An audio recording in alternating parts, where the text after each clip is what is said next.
Yes, children, welcome to my class of civics, and I will be taking your second chapter of civics, that is constitutional design. So, take out your page number 162 of your book, and we are starting with the topic constitutional design. First point is, why do we need a constitution? The constitution of a country is a set of written rules that are accepted by all people living together in the country. He wants to say that it is a set of a rule which all the people of the country living together उसको follow करते हैं. Constitution is the supreme law that directs the relationship among the people living in a territory and also the relationship between the people and the government. Constitution एक supreme law है जो direct करता है relationship among the people living in a country. कह रहा है कि ना जो ये कॉन्स्टिट्यूशन है वो रिलेशनशिप को बताता है, जो लोग उस कंट्री में रहते हैं उनकी रिलेशनशिप को बताता है और उसके अलावा ये रिलेशनशिप बताता है between the people and the government. A constitution does the following thing. Constitution हमारे लिए ये चीज़ें करता है. फर्स्ट है, it creates a degree of trust and coordination that is essential for the different kind of people living together. ये हम लोगों के बीच में ट्रस्ट और कोऑर्डिनेशन डेवलप करता है, उन लोगों के बीच में डेवलप करता है जो मतलब एक जगह पे मिलजुल के रहते हैं. Secondly, it specify how the government will constitute, who will have the power to take which decision. अब ये बताता है कि जो गवर्नमेंट हैगी है वो कैसे चलेगी, उसके पास क्या क्या पावर है और किसके पास पावर है डिसीजन लेने की. थर्ड है आपका, it lays down the limitation of the government power and tell us about the rights of the citizen. ये गवर्नमेंट की जो पावर हैगी उसकी लिमिटेशन सेटअप करता है और लोगों को उनकी राइट्स के बारे में बताता है. Fourth, it exhibits the aspiration of the people about the country. ये कह रहा है कि जो पीपल की जो मतलब वो एक्सपेक्टेशंस हैं, जो पीपल की इच्छा हैगी अपनी कंट्री से, that is all set through the constitution. ठीक है, तो हमने क्या देखा है कि it creates a degree of trust and coordination among the people. जो लोग इकट्ठे मिलके रह रहे हैं उनके अंदर विश्वास और तालमेल बैठाता है ताकि वो लोग कैसे अच्छे से रह सकें. Secondly, it specify how the government will constitute, who will have the power to take decision. ये बोल रहा है कि ना गवर्नमेंट कैसे वर्क करेगी और किसके पास पावर होगी कि वो डिसीजंस ले सके. Third, it lays down the limitation of the government power and tell us about the right of the citizen. ये गवर्नमेंट की पावर की लिमिटेशंस बताता है, उसके अलावा ये राइट्स बताता है सिटीजन्स की जो कि उस कंट्री में रह रहे हैं. Fourth, it exhibits the aspiration of the people about the country. जो पीपल की इच्छाएं हैगी हैं अपनी कंट्री से, जो पीपल की मतलब वो इच्छाएं हैगी हैं, it is depicted in the constitution. So I know very well know that you have understood this point very nicely because मैंने आपको हिंदी में भी एक्सप्लेन करा है एज वेल एज इंग्लिश में एक्सप्लेन करा है और ये हमको बता रहा है कि कॉन्स्टिट्यूशन क्यों ज़रूरी है. Example, to understand the need of the constitution in a democratic country, South Africa is the best example that became a democratic state at the midnight of 26th April 1994. ये कह रहा है कि इसके लिए बहुत अच्छा एग्जाम्पल है किसका, साउथ अफ्रीका का, जो एक डेमोक्रेटिक कंट्री थी और उस टाइम जब वो डेमोक्रेटिक कंट्री बनी थी ऑन 26 अप्रैल 1994, उस टाइम उसको किसकी ज़रूरत पड़ी थी, कॉन्स्टिट्यूशन की. South Africa suffered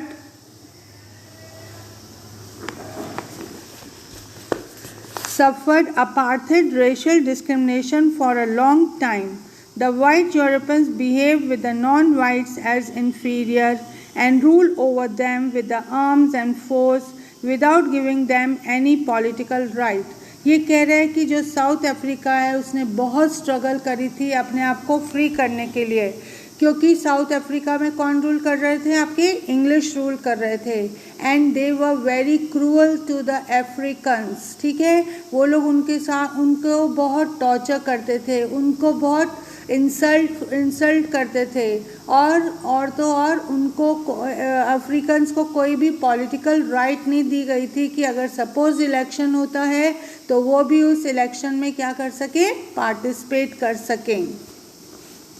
After a long struggle, South Africa became free from the evil of apartheid on above mentioned date. आप पता है ये लोग जो यूरोपियंस थे अपने आप को बड़े सुपीरियर समझते थे और अफ्रीकन्स को क्या समझते थे? इन्फीरियर।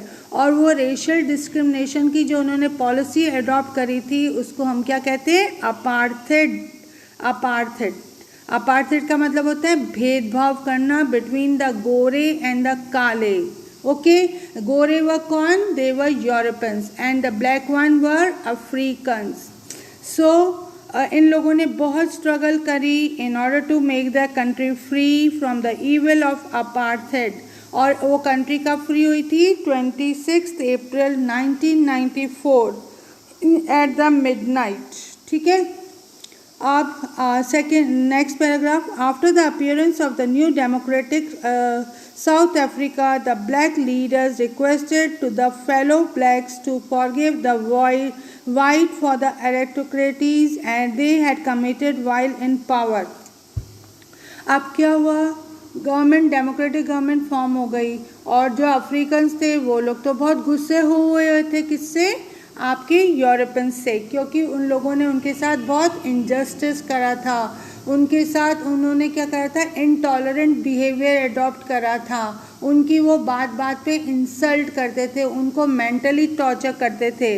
तो और जब ये अफ्रीका डेमोक्रेटिक कंट्री बनी तो उन लोगों ने सोचा कि जो अफ्रीकन लोग हैं उनके दिमाग में ये भावना नहीं आई कि हमको अब उनसे क्या लेना है? बदला। तो what he is saying, after the appearance of the new democratic South Africa, black leaders requested the fellow blacks to forgive the whites। अब जो लीडर्स थे उन्होंने ब्लैक मतलब यूरोपियन क्या अफ्रीकन्स को बोला कि तुम इन जो यूरोपियंस हैं इनको मतलब माफ़ कर दो, फॉरगिव कर दो, क्योंकि इन लोगों ने हमारे साथ बहुत इनजस्टिस करा था जब वो लोग कहाँ पे थे? पावर में थे। They said, let us build a new South Africa based on equality of all races and gender and a democratic value, social justice and the human right। आप कह रहे थे कि जो हमारे पर जो बीत चुका है टाइम अब वो वापस नहीं आ सकता, हम आने वाले टाइम को क्यों ख़राब करें?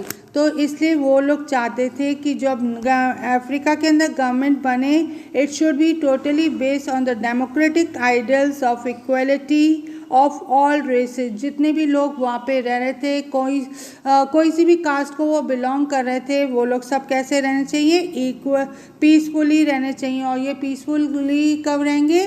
जब सब लोग अपने आप को इक्वल समझेंगे और इक्वल समझेंगे in the caste as well as in the gender. Gender मतलब मैन और वुमेन इक्वल समझेंगे। And it should be based on the social justice and the human rights. और जो उनके आइडल्स हैं वो कैसे होने चाहिए? सोशल जस्टिस होना चाहिए और सबको इक्वली राइट्स मिलनी चाहिए in order to participate in everything. ठीक है, the party which ruled through oppression and the party that led the freedom struggle sat together to frame the common constitution। अब क्या हुआ? जो यूरोपियंस थे और जो आपके अफ्रीकन्स थे उन लोगों ने बहुत आपके जो अफ्रीकन्स थे उन लोगों ने बहुत मुश्किल से फ्रीडम हासिल करी थी और वो नहीं चाहते थे कि अब हमारे पास जो फ्रीडम आई है हम उसका मिसयूज़ करें। तो यूरोपियंस भी थे, वो वहाँ से जाना नहीं चाहते थे। तो इन्होंने आपस में डिसाइड करा कि हम लोग मिलजुल के एक कॉन्स्टिट्यूशन बनाएंगे जो कि it will be based on the democratic value, social justice and the human rights. Clear everybody? After 2 years of discussion and debate, they drew up one of the finest constitution of the world has ever had. The constitution provided its citizens the most extensive right available in the country.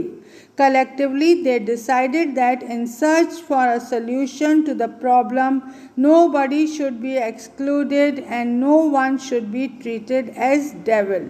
Okay?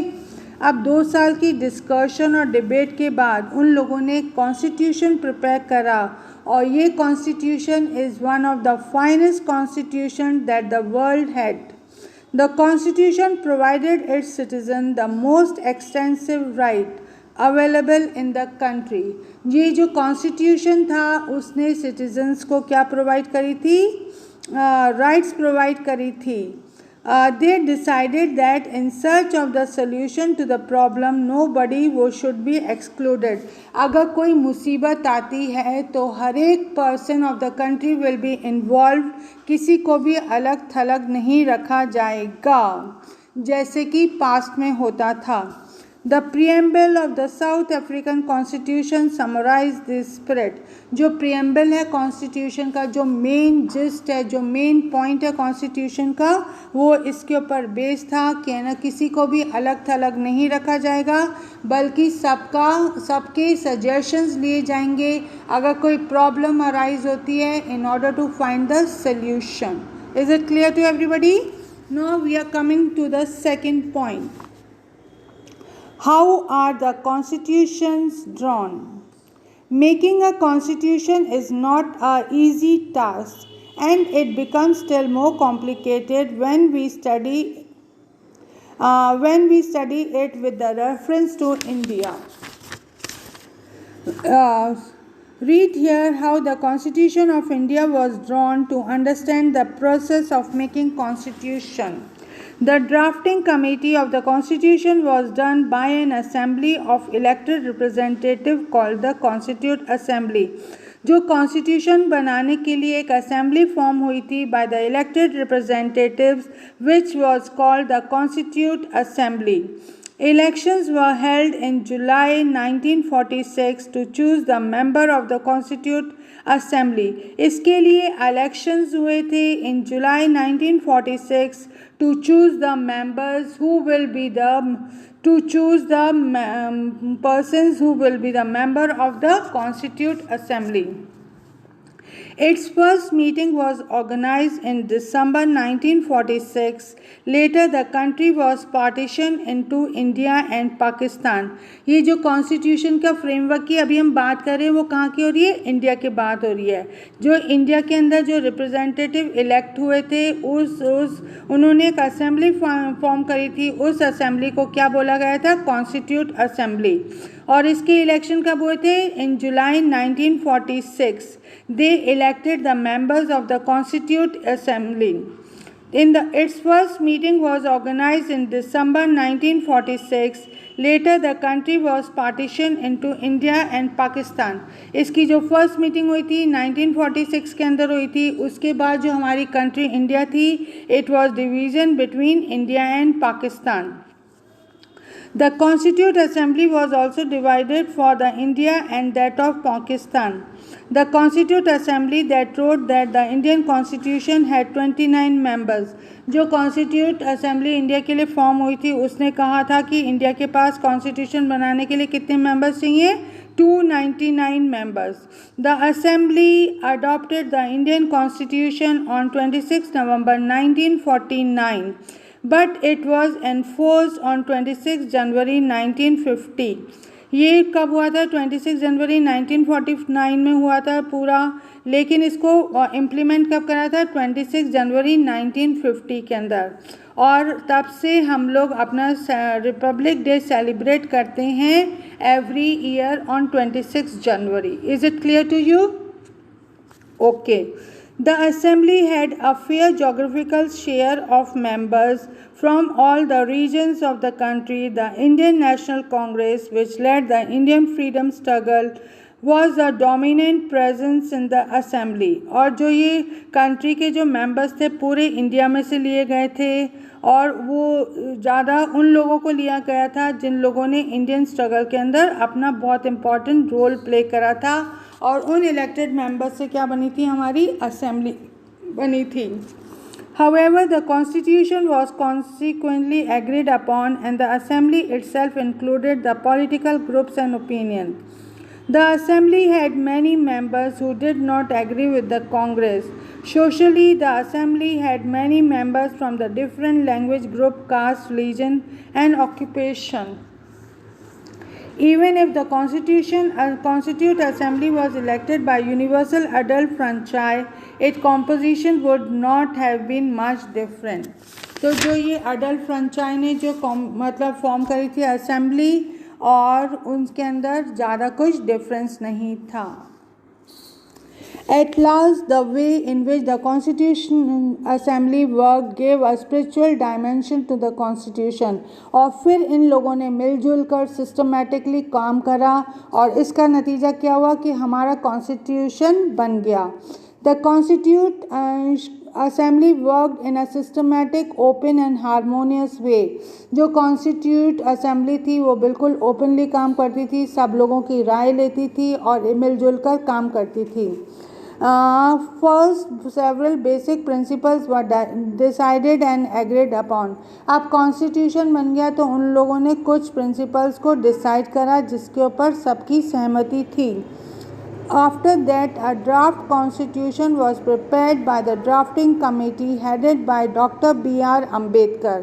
उसके बाद जो constitution का draft prepare हुआ था वो drafting committee ने बनाया था, जिनके हेड थे doctor B.R. Ambedkar.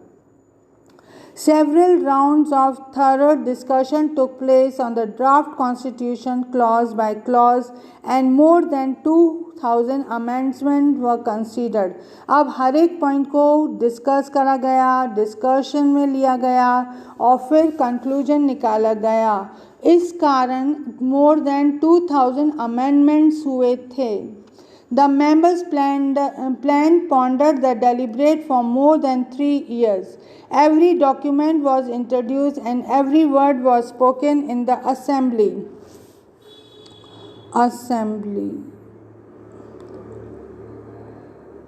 When printed, these debates are 12 heavy volumes. जब ये प्रिंट में आए तो 12 वॉल्यूम्स प्रिपेयर हो गए थे। These debate provided reason behind every provision. इसके पीछे हर एक के पीछे उन्होंने क्या बनाया था? रीज़न बनाया था कि क्यों ये वो पॉलिसी को इंट्रोड्यूस कर रहे हैं। For who designed the constitution and in what way? Is it an expert of the law and the social science who designed the constitution of the various country on their demand, or a group of people having outstanding knowledge and the contribution to the country? In fact, makers of the constitution is not a single person. It is designed with the help of an assembly called Constituent Assembly. ये एक person ने नहीं करा था design, बल्कि 14 members ने design करा था। और ये लोग सब किसके थे? फर्स्ट आ रहा है आपके Rajendra Prasad, he was the president of the constitute assembly. Bhimrao Ambedkar, chairman of the drafting committee. Vallabh Bhai Patel, member of the constitute. Abdul Kalam Azad, member of the constitute. T Krishnacharya, member of the constitute. Jaipal Singh member थे। फिर उसके बाद HC मुखर्जी, फिर दुर्गा भाई Deshmukh, बलदोई Singh, KN Munshi, Shyam Prasad, Jawaharlal Nehru, Sarojini Naidu and Somnath Lahiri. They were all the members of the Constituent Assembly. Now we are going to discuss the fourth point. What are the values that shapes the constitution in a democratic state? If we go through the constitution of the leading democratic country like United States of America, India and South Africa, we will find some common points in it. First common point क्या है? Equality. The constitution of a democratic country should advocate the principle of equality. Every human is equal before law, irrespective of economic and social political status. The government working under the democratic constitution gives the guarantee to its people and established to maintain the equality in the possible way. अब कह रहे हैं कि सारे जो country के अंदर लोग हैं सबको इक्वली ट्रीट करा जाएगा. They will be equal before the law and all. ठीक है. Justice. It is another point that the values lies in the center of the constitution of all democratic. ये अंडरलाइन कर लेना यहाँ से. The constitution directs the government to provide justice to all its people without any discrimination on the grounds of economic, social and religious status. सबको equally treat करा जाएगा. अगर किसी की गलती होगी तो सबको इक्वली जस्टिस मिलेगा. अब हमारा थर्ड पॉइंट आ रहा है आपका liberty. The constitution of all democratic governments gives special stress over the liberty of the citizen. They were against the unreasonable restrictions on the citizen. यहाँ से करोगे आप underline. These constitution provide full liberty to all the citizen until their actions are not against the right of other people and the security of the nation. सबको liberty मिलेगी जब तक कि उन पर्सन के एक्शन वो कंट्री के against में नहीं हो और किसी की मतलब वो किसी को कोई नुकसान नहीं पहुंचाएं. फोर्थ पॉइंट है आपका secularity. The continuous of the democratic country advise to respect all religion and do not declare any official reason of the country. सारे मतलब कंट्री के रिलीजन को इक्वल रिस्पेक्ट दिया जाएगा. कंट्री के अंदर कोई भी सिंगल रिलीजन नहीं होगा और सबको इक्वली ट्रीट करा जाएगा. Republic. It is one of the most guiding value that forms the soul of the democratic. यहाँ से अंडरलाइन कर लो. A democratic constitution states that the head of the government should be an elected person, not an hereditary one. Democracy itself means a government elected by a people of the country. Hope आपको ये value जो आपकी values थी of the constitution आपको समझ में आ गई होगी. Now we are coming to the fifth point. Fifth point is, can we make change in the constitution if condition needs so? Yes, of course, democracy and the constitution of the country both are based on rational thoughts. ये कह रहे कि अगर ज़रूरत पड़े तो हमको change कर सकते हैं. The constitution of the country is the biggest constitution in the world. जो हमारा constitution है सबसे biggest constitution है world के अंदर. It has all provision and law regarding the vast diversity in living style, religious belief, etc. among the people of India. But the makers of a constitution have mentioned the process of making changes in the constitution if required. The procedure of amendment is the constitution is laid down in the part 20 article 368 of the constitution. ये कह रहे हैं कि अगर कोई changes होगी constitution के अंदर तो वो आर्टिकल 360 के 8 के अनुसार हो सकती है. As a result of this provision, 104 amendments or the changes have been made in the Constitution of India till 25th January 2020. अभी तक कितने चेंजेस हो चुके हैं? 104 चेंजेस हो चुके हैं. An example of the recently designed constitution. Here we are giving an example of such a country which is one of the most condemned and undemocratic country in the world till 1944. यहाँ पे हम कौन सी country के बारे में बात कर रहे हैं? That is Africa. वो कब फ्री हुई थी? 26 अप्रैल 1994 में फ्री हुई और उन्होंने अपने as a model of democracy की गवर्नमेंट लेआउट करी थी. The constitution of South Africa consist of a preamble, उसके अंदर एक जो कॉन्स्टिट्यूशन है उसके अंदर प्रियम्बल है, 14 चैप्टर्स हैं, 244 सेक्शंस हैं और कितने आपके 8 शेड्यूल्स हैं. But making a constitution in south Africa was an extra ordinary work. और कंट्री जैसे अफ्रीका थी उसके अंदर कॉन्स्टिट्यूशन बनाना एक एक्स्ट्रा ऑर्डनरी वर्क था. Like India, South Africa has a long journey of freedom struggle and establishment of the democratic rule in the place of apartheid-based oppressive rule. कह रहे कि जो इंडिया ने फ्रीडम स्ट्रगल करी थी वैसी की वैसी अफ्रीका ने फेस करी थी, लेकिन वहाँ पे क्या था, रेशियल डिस्क्रिमिनेशन था. जो वाइट थे वो अपने आप को क्या समझते थे, सुपीरियर समझते थे, और जो नॉन वाइट्स थे वो कौन थे, आपके अफ्रीकन्स थे. Prominent leader Nelson Mandela and the other opposite group became ready to form a common constitution. Nelson Mandela थे ब्लैक के लीडर, और जो यूरोपियन ग्रुप के जो लीडर थे, इन दोनों ने मिलकर डिसाइड करा कि वो एक कॉमन कॉन्स्टिट्यूशन बनाएंगे. But the problem of racial thought, white and black color of the people that create a difference among them was the main problem in the way of making democratic constitution of South Africa. सबसे बड़ी उनके सामने problem ये आ रही थी कि जो difference between था ब्लैक एंड वाइट का वो ज़्यादा प्रॉब्लम क्रिएट कर रहा था. ऑपरेसर यहाँ पे किसके लिए यूज़ कर रहा है, यूरोपियंस के लिए यूज़ कर रहा है, और ऑपरेस किसके लिए यूज़ कर रहा है, अफ्रीकन्स के लिए यूज़ कर रहा है. The oppressor and the oppressed both were planning to live together as equal in this new democracy. Europeans और अफ्रीकन्स दोनों मिलकर साथ में रहना चाहते थे और सबको इक्वली राइट्स देना चाहते थे in the new democracy. It was not going to be an easy for them to believe each other. They had their own worries and wanted to safeguard their interests.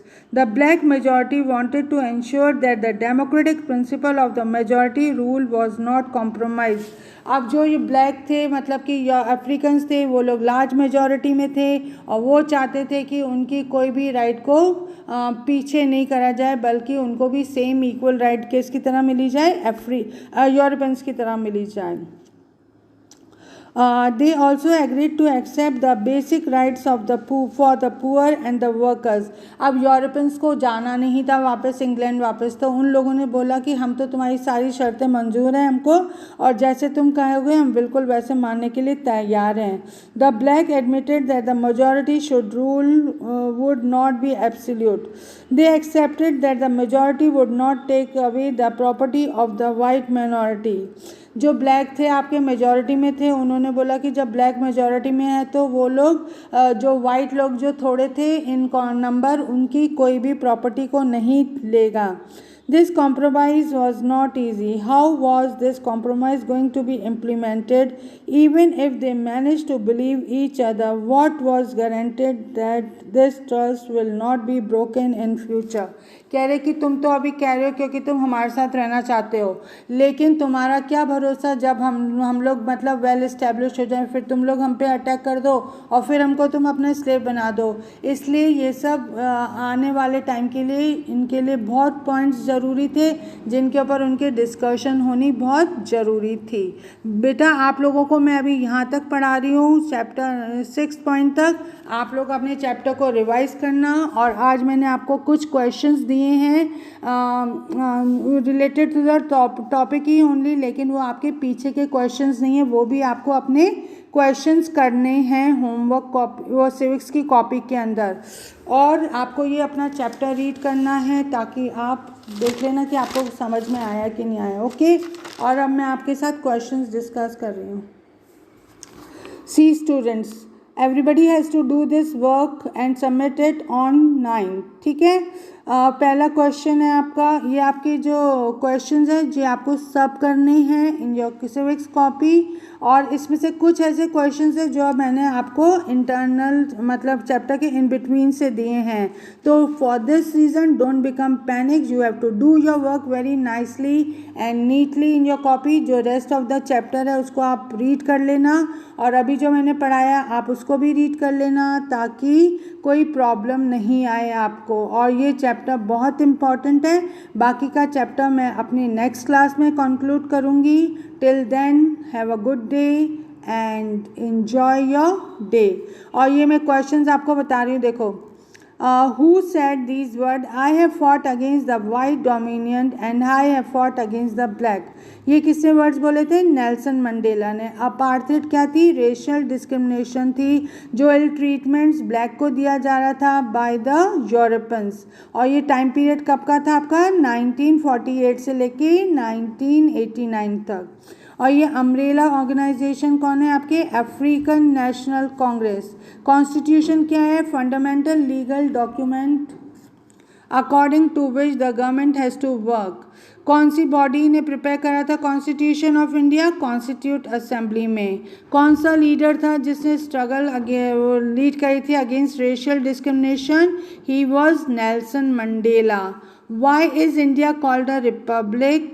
And who is the chairman of the drafting committee? Who was the president of the Constituent Assembly? And what is Constituent Assembly? ये पूरे 10 के 10 questions आपको अपनी civics की copy में करने हैं। बाकी rest of the chapter I am going to conclude in my next class. Till then read the chapter nicely, और जो आपके 7 से लेके 9 पॉइंट है उसको भी आप अच्छे से गो थ्रू होना, और ताकि जब मैं आपको पढ़ाऊँ तो आपको और अच्छे से ईजिली समझ में आ जाए। Okay children, good day and read the chapter and do your homework. Okay, now I am leaving my class. Take care.